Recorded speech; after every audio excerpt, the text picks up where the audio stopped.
We tend to think that Muslims are stupid people, that they're going to forget that the United States supported tyranny for 35 years.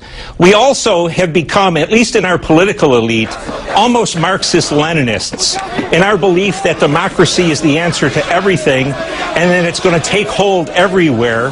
And what we've created since Runnymede here in North America and England is going to be recreated in the Muslim world in 18 days. I just don't think it's becoming a president or a secretary of state or the war boys, Senator McCain and Senator Graham, to be arguing somehow that democracy is afoot.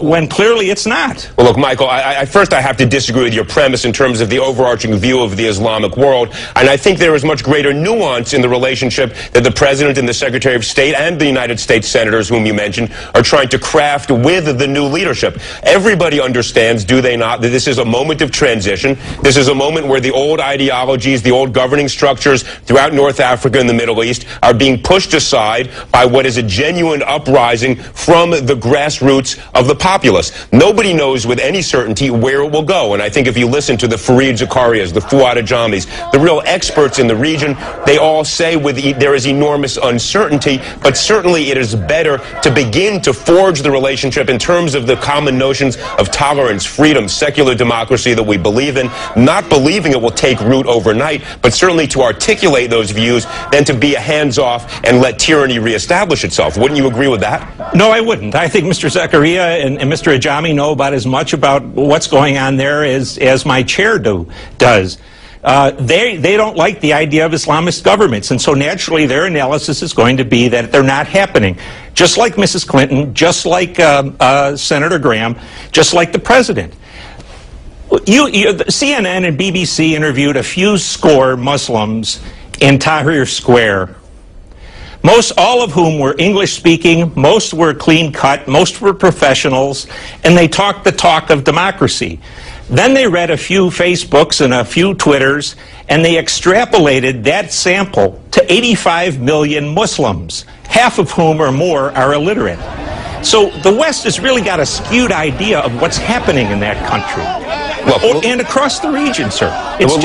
It's madness. Michael, with all due deference to your deep expertise in the region, you have many years... I didn't claim I had deep deference, sir. What I'm claiming is that 85 million Muslims are not going to go in the direction of a democracy they consider irreligious or perhaps even pagan, rather than toward 1,400 years of tradition. Michael, let's agree on something. First of all, I think Fareed Zakaria and Fuad Ajami are enormously expert, knowledgeable individuals about the region in particular.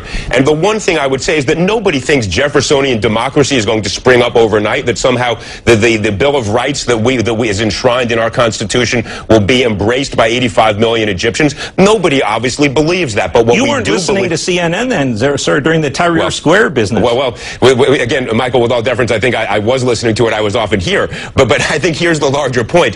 What we are saying is that there is an arc of history and that there is movement in a particular direction. And while we don't have any illusions about where it will end up, and we all understand Iran and what has happened in Afghanistan time and time again, what we are saying is that positioning our foreign policy no longer behind the tyrants, but in front of the popular movement in favor of those ideals that George W. Bush articulated in terms of democracy, that seems to make sense.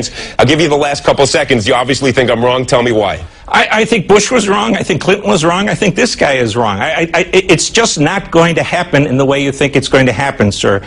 And even if it did, if we had democracy from Mauritania to Jordan, what those governments would have to reflect popular opinion.